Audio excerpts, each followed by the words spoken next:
Hello everyone, and welcome to Simply Felicity.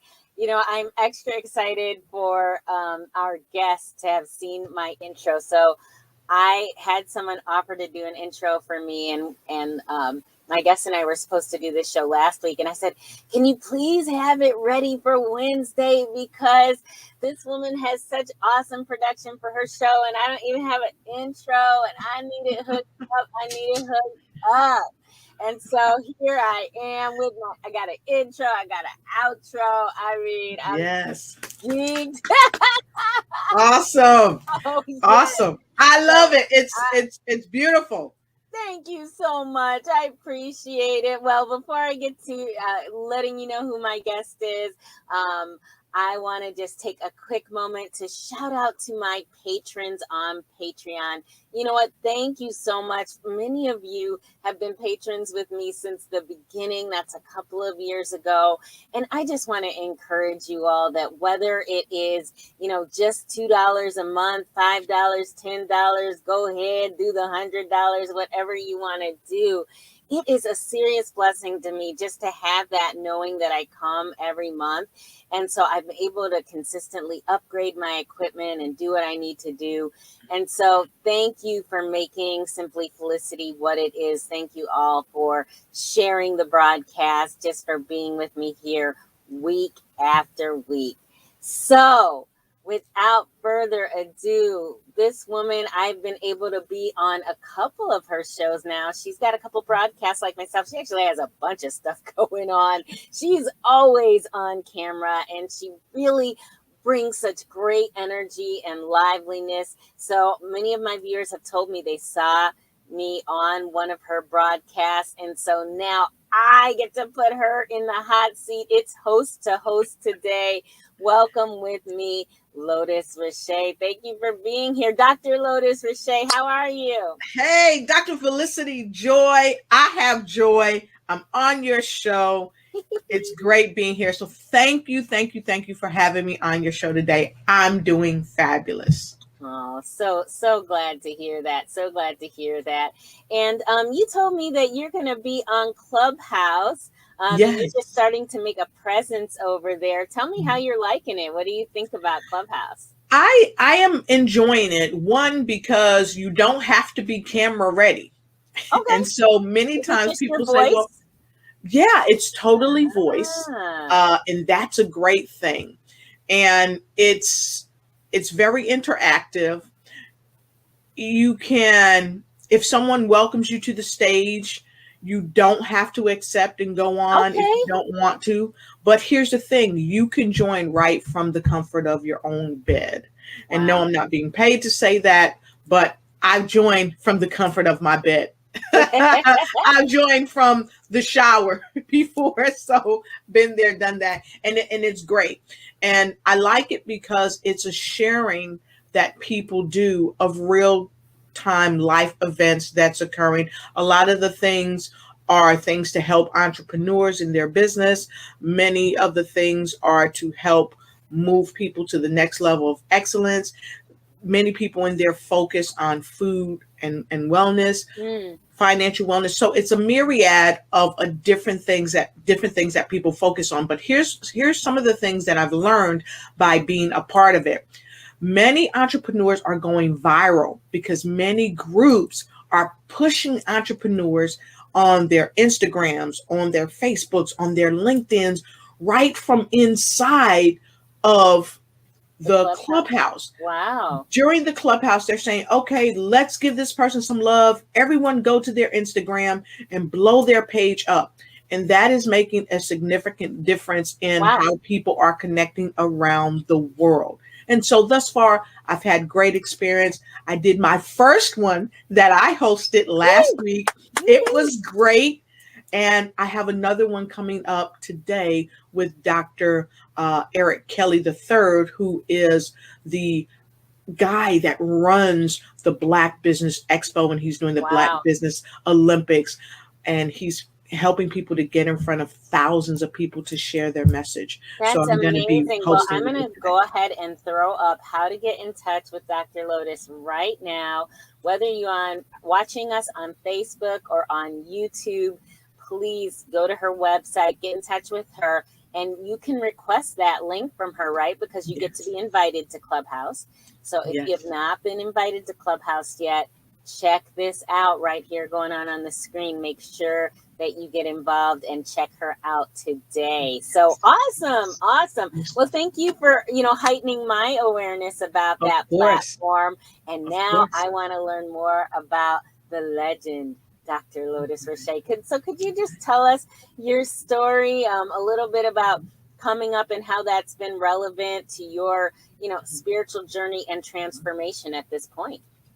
Well, I'm a Jersey gal, whoop whoop. I'm a Navy gal, whoop whoop. But before the Navy, of course, there is still New Jersey. My mom and my dad, just great parents who I have the pleasure of being their daughter. And of course, they have the pleasure of being my parents. Okay. So, family, my mom and dad, hardworking folks. Dad had his own floor waxing company. That's how I learned to wax floors. So it helped me when I went into the military to pass all of my inspections, because I knew how to buff floors. And I also made money buffing other people's floors. So the entrepreneurial spirit is what my parents really instilled in us. And I've been very, very fortunate because I've had the ability to be around a lot of celebrities, either in politics, in the music industry, news media, and things like that. As a little girl, I was exposed to a lot of these type of folks. My mom worked with a lot of gospel groups, bringing them to New Jersey, and she had friends who were actually entertainers with some huge. Was she like a promoter, or was this? She did. She did the promoting, and she did manage gospel singers and things of that nature.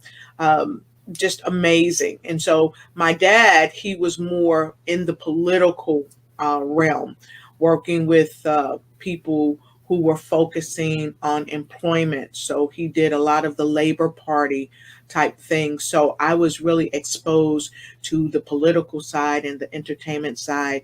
And it's just been great. I grew up. What do you think those experiences taught you? I mean, how did you kind of, because I know sometimes when people pull behind the curtain of those things there, you know, I mean, I don't know if you had a chance to be disillusioned because you were young. This is just what it was. But, what was your experience with that? Well, it's so funny because dealing with some people like Reuben Carter, he was a boxer. And for me, when I read about him in the newspapers and things of that nature, it was like, okay, well, he comes to our house. He's a friend of the family. We had some other major celebrities, and I won't go all into that. They came to the house, so I didn't really see them as that. I wasn't starstruck. And I think that contributed to how I am today, because I'm not easily starstruck. I really look for what people are bringing to the table and the quality thereof, because that to me is one of the most important parts of our existence, being spiritual beings, having this human experience. It's what we're bringing to the planet to help raise the frequency and improve the quality of life through sharing our story, sharing our experience, and sharing our positive energy with those that we encounter globally. And I think my parents, because they were really grounded in just accepting people for who they are, it didn't matter, who they are, what color they are, where they came from. I think that was the supporting foundation for me to be able to embrace all people on all levels, devoid of their socioeconomic level, their religious persuasion, even their sexuality. So for me, I think having that great foundation, um, it just changed the trajectory of my life. My Wow. father was a Muslim minister. My mother went to church, focused on the Pentecostal religion. And for me, I grew up in a Catholic school, but I also studied Buddhism, Hinduism, and things of that nature. So many people would say, well, God, what was it like in your house? It was a wonderful balance, because even though my father was a Muslim minister and we'd been to the mosques before, I really didn't care for going for the mosque, because I don't like, in my opinion, it was more of that women were almost second citizens. We had to cover our heads and we had to do all these things, but men more didn't have to do it. And that's a story for another show. Got it. Right. Oh, So, got it. but it was really a even balance. I don't know how my parents balanced that out, but my mom and dad would talk about, at night when they would go to bed, they would lay in bed or be on their knees and they would be praying. My father would use the Quran, my mother would pray in her way, but they did it together.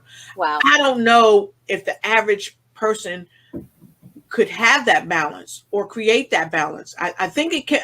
Let me back up. I know it could be done, but sometimes people are so focused on their own religious beliefs, they don't leave way for people to really have their own religious beliefs and work together and say, you know what, I accept you and your religious beliefs as they are, and you accept mine. But yet we love each other. And because we love each other, we have this dual respect, so that we understand we're both serving the higher source, a higher energy. It's just different in how we serve. You saw that modeled right in Yep. front of you, whereas your dad even shows that even though his practice was that women should be more subservient, he didn't try to make Right. your mother Right. or you, Right.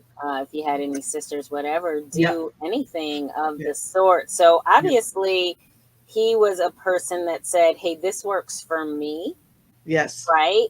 Hmm. And it's Yes. not working for them. And so we'll just keep letting it work for me and Exactly. go ahead and have their things work for them.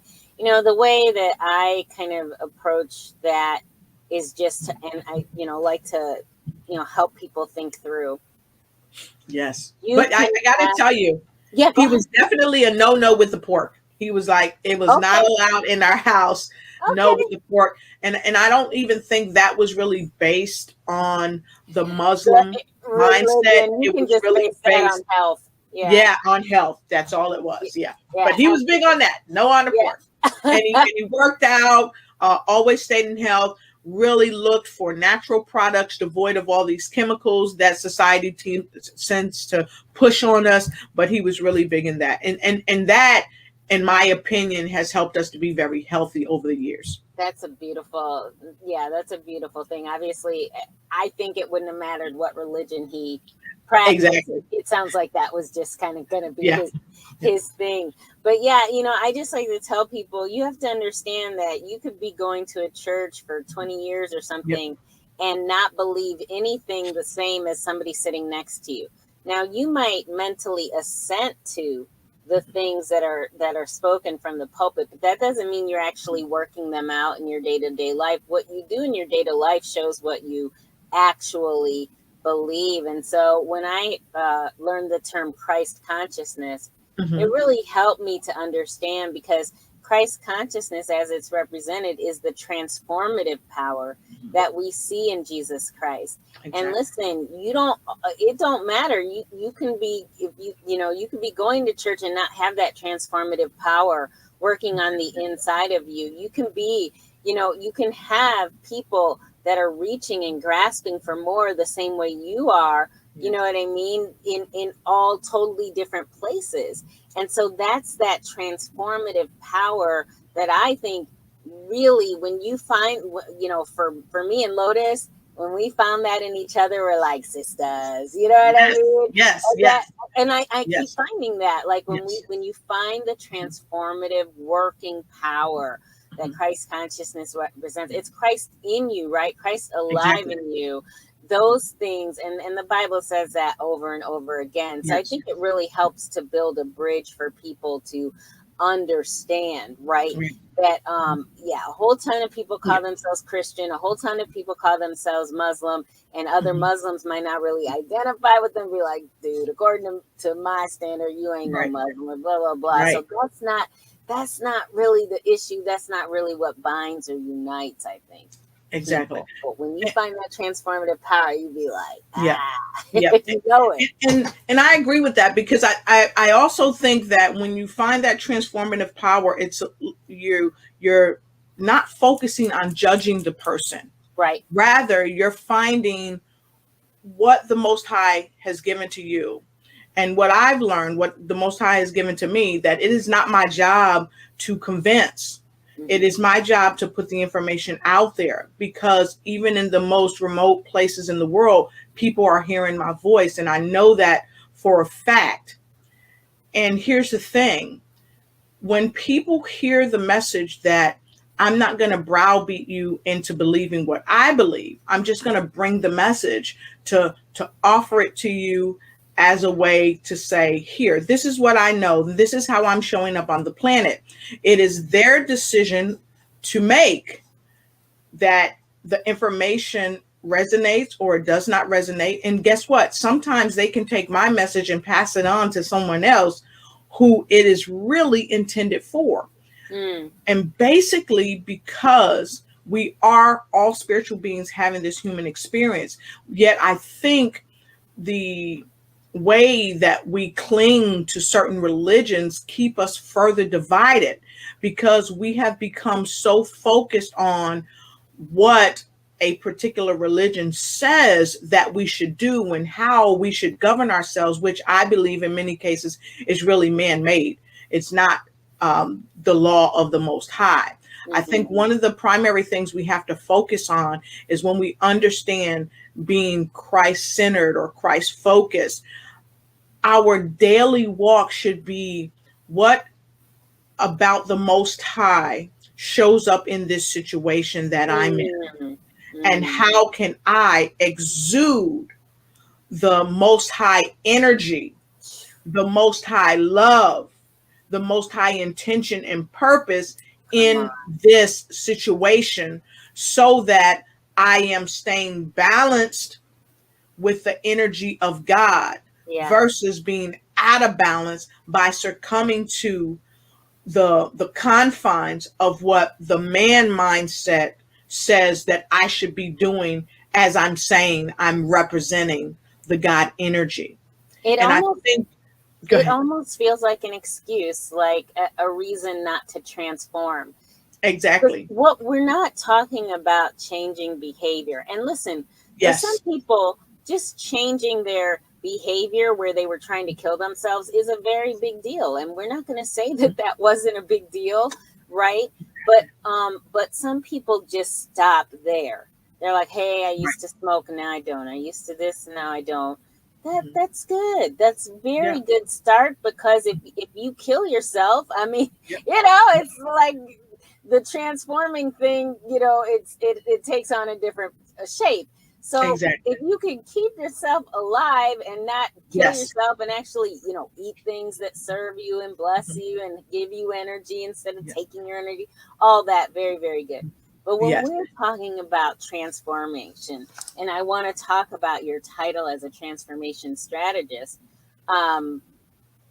we are talking about internal things where you fundamentally change, where like literally things that used to bother you don't even bother you anymore. Like you used to be so irritated by people and this and that, or you have all these pet peeves and people got to be this for you and that for you and that, and you just literally like begin to shed, and you begin to, like, this weekend, Sunday night and Monday evening, I was able to go to these incredible events. And what they did for me, I set the intention of just having a spiritual experience. And what happened was I came home, and even though I've been doing, my abundance walk has really transformed in a lot of ways, but Mhm. it changed my relationship with abundance Right. to a way to where I'm able to walk in a higher level, that I am spirit, that I Yes. am spirit. Because listen, everything in your Mhm. everything Yep. reminds you that you're human. Human. I'm Exactly. only human. I'm only human. Everything you see, it's material, it's Mhm. flesh, it's flesh. But Mhm. the spirit whispers, right? So Yes. anything we can do to remind ourselves that when we make decisions as spirit. When we Exactly. relate to everything in this transient world, Mhm. we do it from a spiritual perspective. So talk to me about being a transformation strategist. How do you do that? Like, who are the people you help? And, how do you help people, again, transform not just behavior, but that thing I'm trying to say? So wow. So let me say this. As a certified suicide intervention trainer, I've come in Wow. contact with a lot of people who have um, tried to suicide. Mm, Fortunately, I have been able to help them come back from the ocean of suicide. I'll say mm, that. mm. Um, and when we look at people who suicide, a lot of times we stand in judgment of them. But here's the thing, they are already standing in judgment of themselves. So Obviously. it is not for us to judge. It is up for us to help by giving them more love and really illuminating uh, reasons why they should stay on the planet. In fact, I'm reading a book right now. I wish I had it in here with me. It's called Stay by a wonderful young lady who is of Nigerian descent. And the book is phenomenal. Wow. And when I talk about being a suicide interventionist, when I talk about being a disc trainer, which I help people to understand their way of behaving and how they relate to other people, having a degree in psychology, having a master's in business, all these things contribute to me being a transformation strategist. And what I do, I help people globally who are in business to transform the way they think about abundance, because what you think about helps you to change what you think about, if that makes sense. Mm, mm, So mm. when you change what you think about, what you think about changes. Yes. And what I'm talking about changing is the things that we have been conditioned and programmed to believe about society not being a friendly environment, and what we believe about ourselves as far as not being good enough as a human being, or even in business, in our personal lives, in our relationships. And that is why so many relationships and businesses fail, because we have been conditioned to think and believe that we are not good enough as we are. When we know the very word, the I am, that is the name Whew. of God, the I am exists inside of us. So from the very essence of who we are before we even came onto the earth plane, into the womb of our mother, our spiritual energy, okay, was already great enough. It was already the best of the best. Why? Because we are a derivative Right. of the Most High, the Right. I am. And so when people say that I am only human, that is an excuse to do less, when the I am, and I'm going to show it to you. It's even right here on my paper. I don't even know if you can see that. The I am. Mm. We have to be very careful what we assert to the I am, because the I am is the very name of God. And as we are godlings, I'll just use that. I love that. Okay? We are godlings. We must understand the I am, the God in us, can be, do, and have anything we desire. Why? Because the I am says so. So that transforms our thinking into abundance. And this is something Miss Joy and we talked about the other day when she was sharing about her journey and what she had gone through with where she went the other night. And we talked about that abundance thing. And so I help people transform that record in their mind. Okay. And I take that record and I help them take that that's playing in their mind, remove that negative record of what we've been conditioned to believe about our environment, about ourselves, about our families, and we create a record our own. We make the wax to put on the record player, and then we move the needle onto the wax, which is the canvas that we've created for our lives, so that it will say, it will do, and it will play what we need to hear to continue to move us focused forward under the umbrella of the I am, which means we can do, we can be, and we can conquer all. But it first starts in what we think. Everything starts with a thought. If we think we are no good, we will live up to being no good. Right. John C. Maxwell says we should be good. I say, no, John, we should be great. If you look up the word good and look up the word great, compare the two. Now, this is some homework. Compare those two. Oh, that's good. Which would you want to be? Do you just want to be good, which is mediocre, which is really on a playing field of just getting by, in my opinion? Or do you want to be great, which supersedes just getting by, which supersedes, okay, I can do it, which supersedes I'm only human? Because we're not only human. We are spiritual beings having a human experience. Therefore, the human concept of being brilliant, being abundant, and gravitating and manifesting what we want, the human thought, when we level the playing field with the fact that we are spiritual beings, there is nothing that we cannot do. And I help people to embrace that concept. Yeah. I help people to see themselves in the mirror of spirituality rather than to digress to the mirror of I am only human, because it limits us in everything we do when we embrace that thought rather than the thought of I'm a spiritual being having an experience and I am nugget. You get it?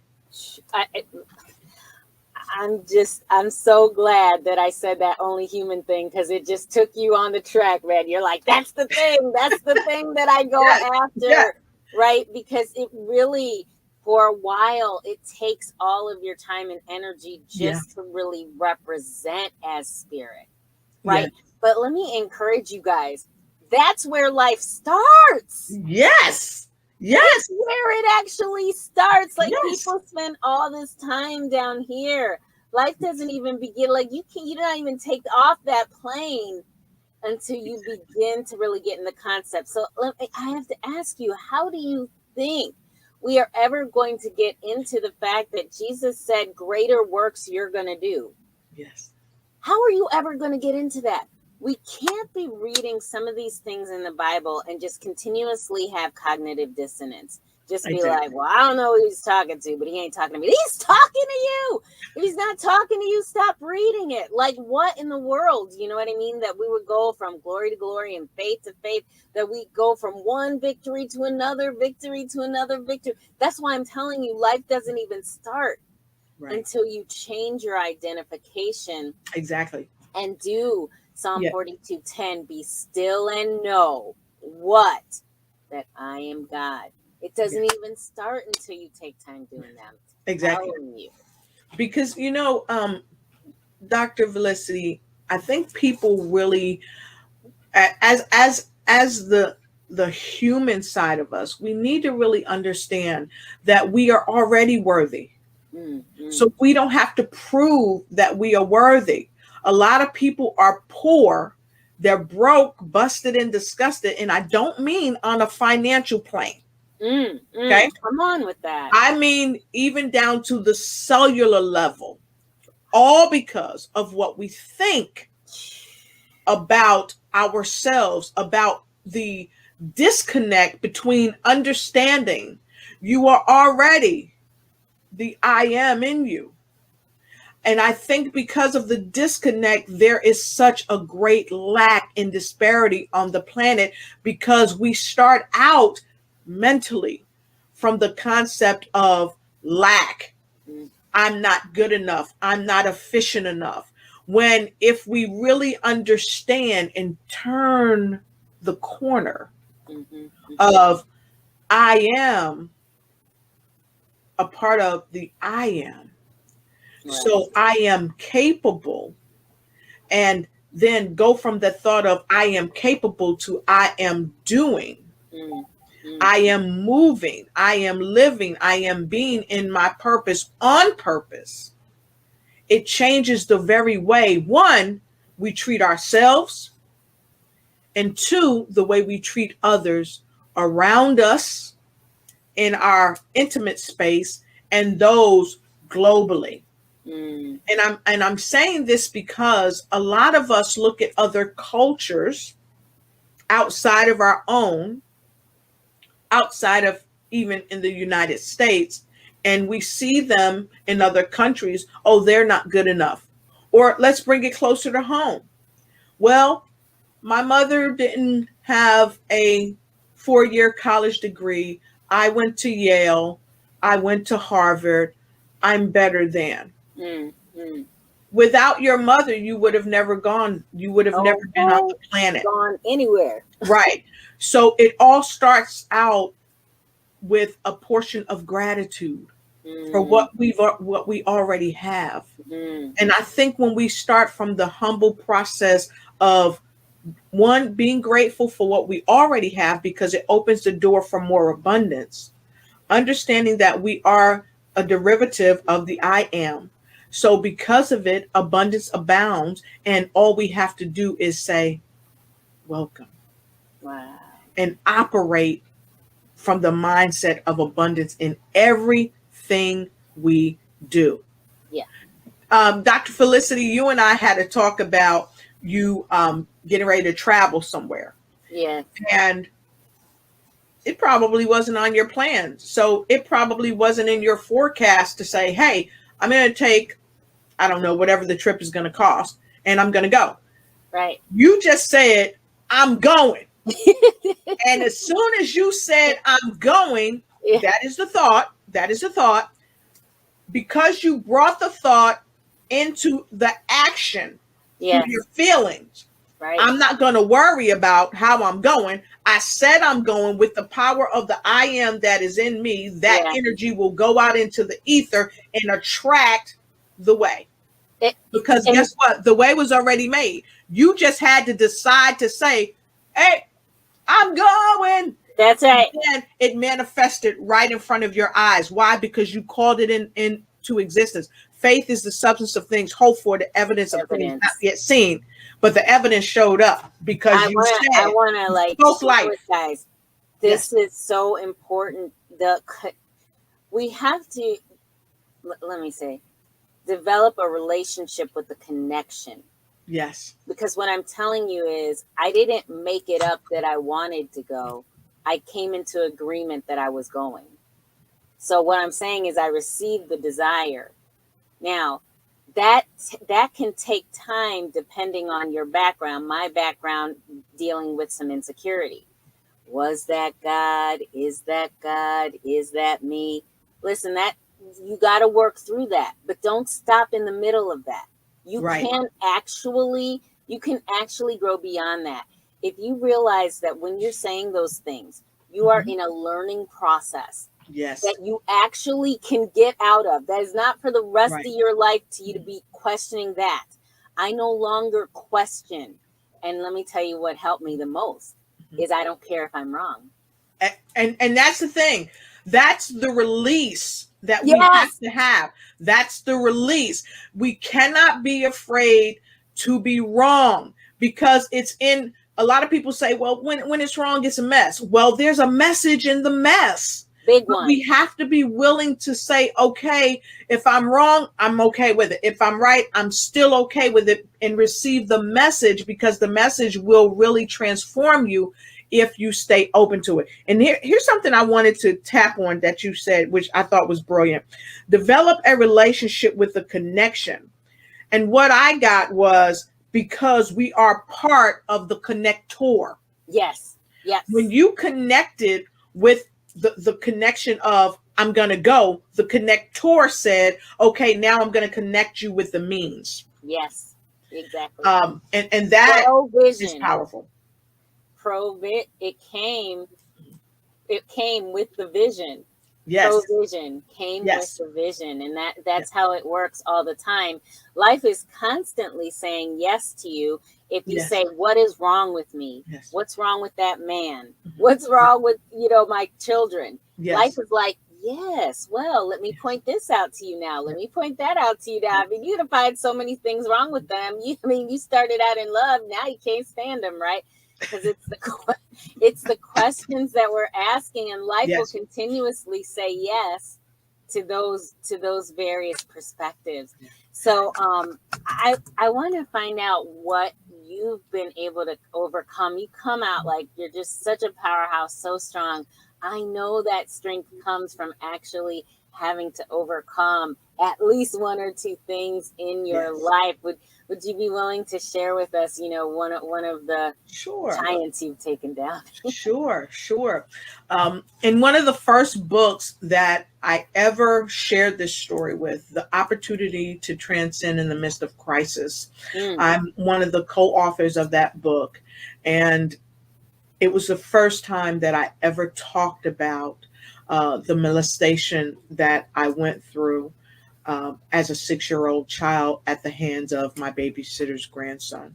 I held that story inside, which affected me on a cellular level for 15 years. The only soul that I told was my sister, my older sister, and I swore her to secrecy. And because again, it goes back to my parents. My parents worked, but they always told us about having love and being forgiving. And the way that I was able to get through that, because this young boy, he might have been maybe 12 at the time, I don't know. He said, if you tell anybody, I'm gonna kill you and I'm gonna kill your family. And I believed him because I knew that his one of his parents, I'll just say, worked for organized crime syndicate. And quite naturally, how did I know that at 6? Because adults talk around children.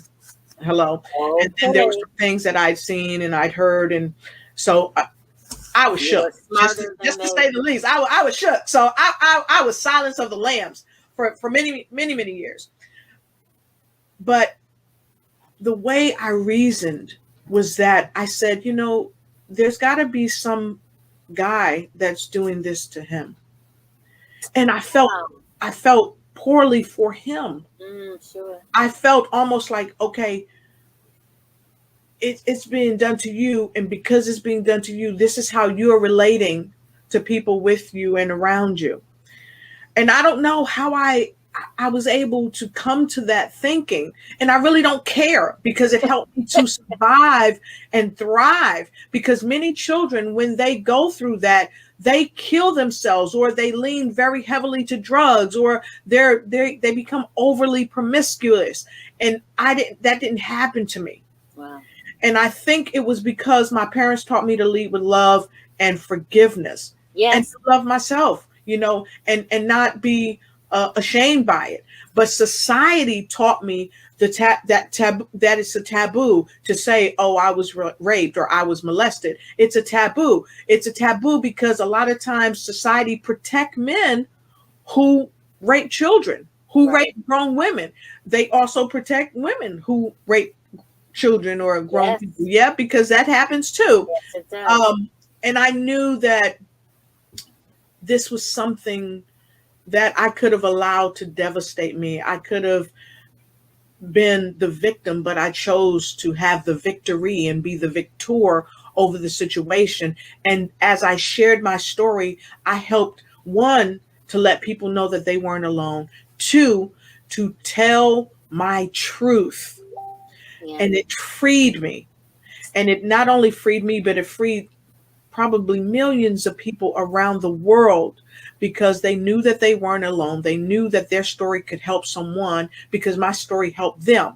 And in the book, I talk about broken birds. And broken birds only fly above the surface of the earth, the surface of their dreams. They never soar with their dreams. They never ignite and take flight. And because I was able to share my story, it freed me. So I could ignite that fire of excellence and brilliance within myself and soar. I didn't let it trap me. And that really is one of the foundational boulders, if you will, that I stand on to refrain from hitting rock bottom. And people would say, Lotus, I hit rock bottom. I said, no. Think about this concept. You say you're on rock bottom. What's beneath your feet? The rocks. So torpedo off the rocks. If you have to torpedo off of the sinking sand, find that pebble that's strong enough to help you torpedo. That sinking sand may be the rape. That rock bottom may be a divorce. The rock bottom may be a devastating illness. Yeah. But I utilize all of that. No. I turned what was meant for bad into something that created something great and powerful. Wow. Wow. And so, I've experienced that in my life. I've experienced being passed over for jobs because I'm a woman. Let's not even talk about being a woman of color. Right. So those things, I turned them into victories in my mind and in my heart so that it would not infect and infest inside me. Yeah. I really see how what your parents instilled in you helped you. It turned a light on, and it's such an encouragement for parents that what you model and say, not just say. Yes. Your parents were models that you really can't even hardly find in society. So they both modeled and taught her forgiveness in such a way that was able to activate when the trial came. I don't think that you get to get out of this human experience and not have a trial. Exactly. For you to overcome because of the just nature of this world. God put in us something to be warriors, to be overcomers. Exactly. Every single there's not a person that gets out of this experience without that. But as a you're parent, not going to. you're just not going to. But as a parent, to make sure that you're instilling, you can intentionally put and model those types of values that can help, where Lotus didn't have to get it on the outside. And sometimes a lot of those addictions and things are manifestations of us reaching for help when we don't necessarily have an internal belief that can just come alive. Because that's the whole point of putting universal truths on the inside of you, that they activate at the right moment. And you don't have to be reaching for these things. You don't have to go way outside necessarily to find it. But that thing was able to activate on the inside. I just think that that's a really beautiful, beautiful testimonial there. And, thank you. Otherwise, we don't, you don't get to become a strategist, a coach, or anything like that if you're not able to relate to people in some type of way. If you're not able to really relate to what people are going through. So, you have taken that and you have launched your rocket, right? And you always have so many things going on. I really want to encourage people again. Go to the website. Let's see, Lotus Riche Ignites You. Yes? Lotus Riche Ignites You is the website to just check out her current events and what's going on, because there's always a lot of things. And I'm very excited about an event coming up in September. This will be our first partnership on an event like this of yours. Talk to me about this organization that I believe will be supporting, or at least bringing awareness to. It's going to be really cool. Talk to us about it. Okay. So the Foundation Lab out of Burundi, Africa, we will be hosting our first summit here in the United States in Washington, D.C. As the ambassador here in the United States, I'm working with Dr. Florence and a host of other phenomenal doctors and speakers and trainers. And we are coming together in September to bring light to the fundamental things that we're doing to help women, primarily in Burundi, Africa, but also we are migrating that help and support here to the United States and other countries as we go and grow. And so I'm really looking forward to doing that. And Dr. Felicity will be one of the speakers on our platform. And I'm confident that Dr. Felicity will be sharing more about this with you. And so I do have a flyer and things that will kind of tell more about what it is. And I'm hoping that I can come back at a time and we can talk about it, and I'll be happy to bring it up on the screen. And we also have another event that's coming up in August where we're going to be speaking for Hope, Health, and Healing in Missouri. And so that's going to be amazing as well. So I'm super excited. I'm looking forward to joining you in Branson first in August, and then here in Washington, D.C. in September. And we've got a phenomenal person coming on with us. I believe Nelson Mandela's daughter is going to be here at the summit here in Washington, D.C. that I'm hosting with the Foundation Lab. We also have some other amazing guests. We're not going to let the word out now, but we've got a king that we're looking that will be coming to grace us. We have a wonderful singer that's coming to grace us who's worked with the remarkable father of soul, the godfather of soul, Mr. James Brown himself. We're looking for his protege that worked with him for over 40 years, Miss Martha Hyde. We're expecting her to come as well, pending that she's back from her overseas tour, because she's on tour right now.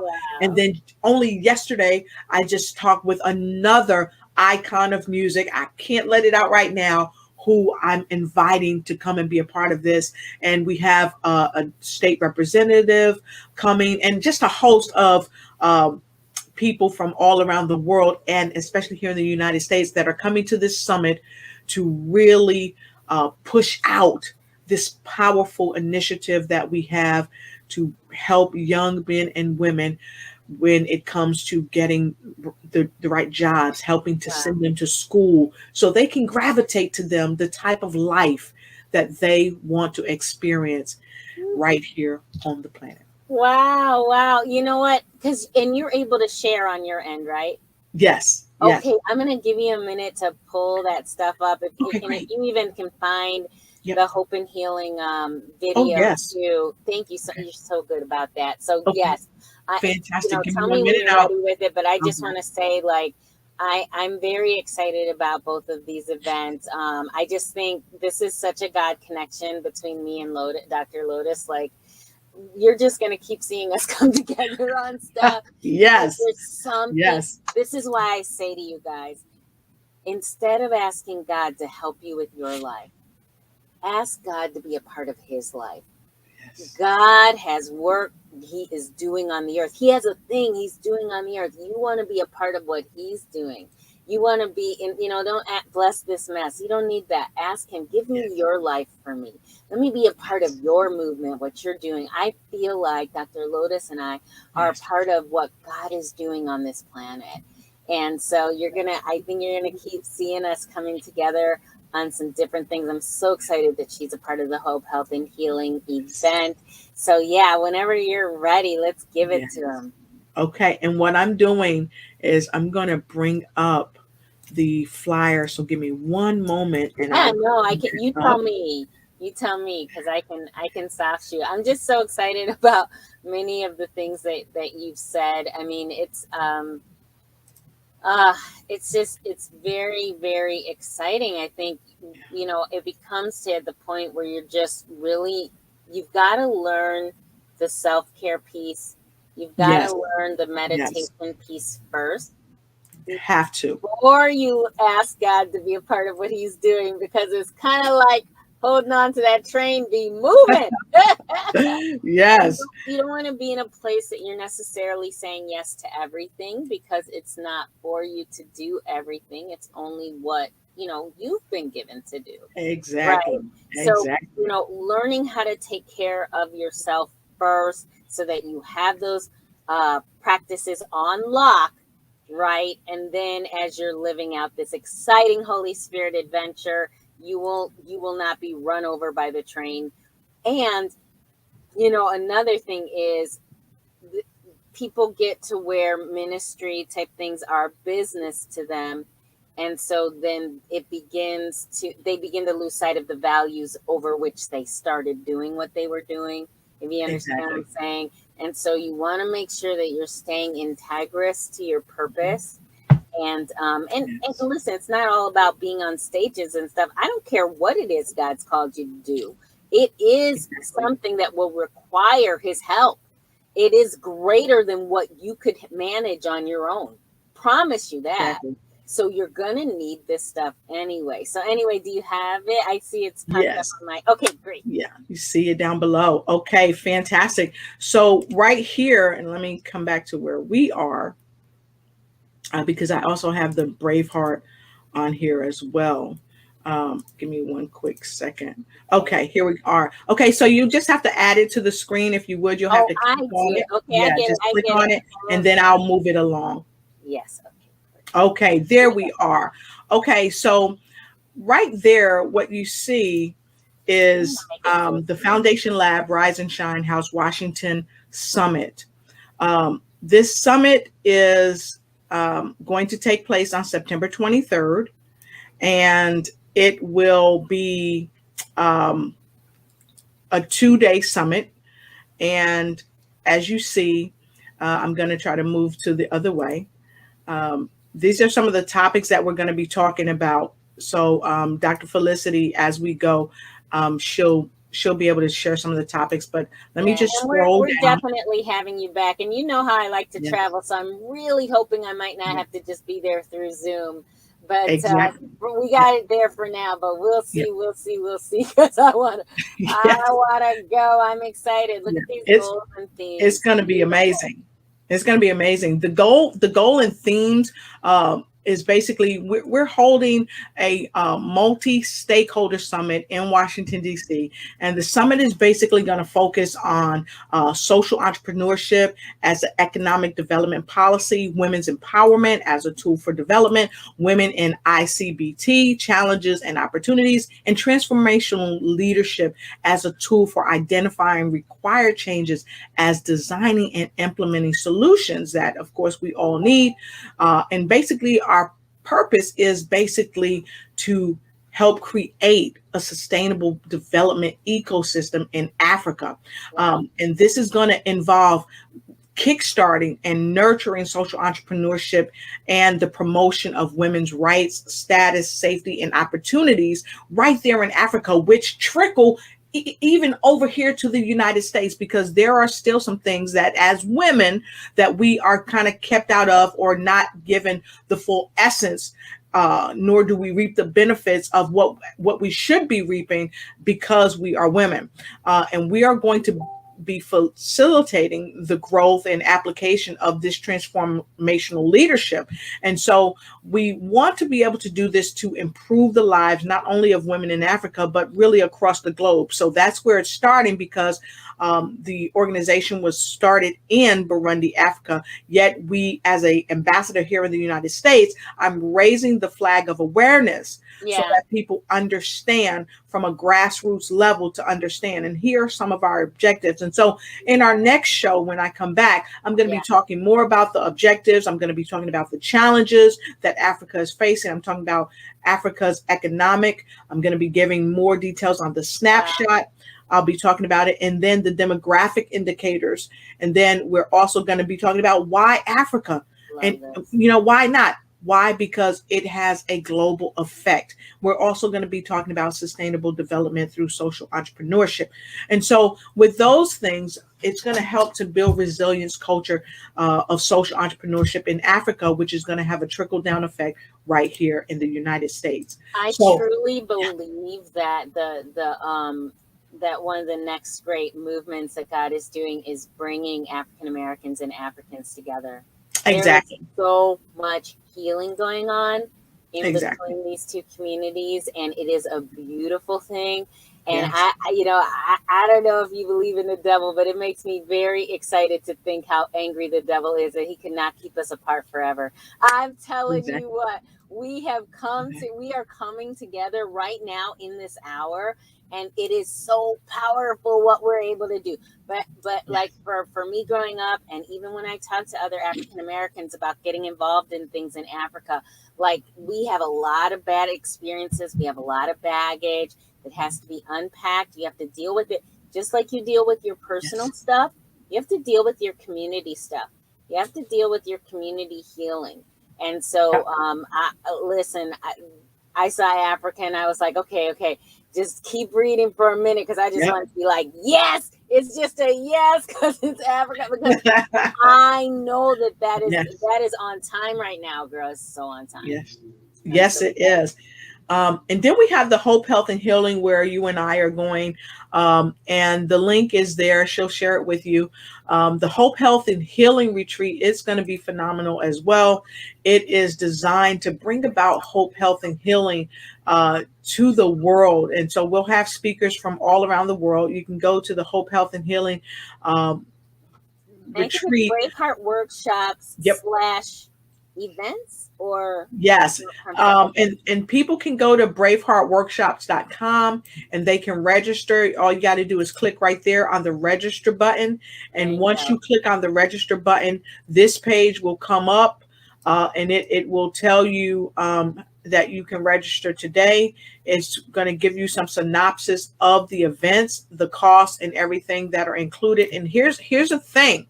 The wonderful thing about this live conference in Branson, some of the proceeds are going to be utilized to help um, people who have been affected or impacted by drug abuse. Mm-hmm.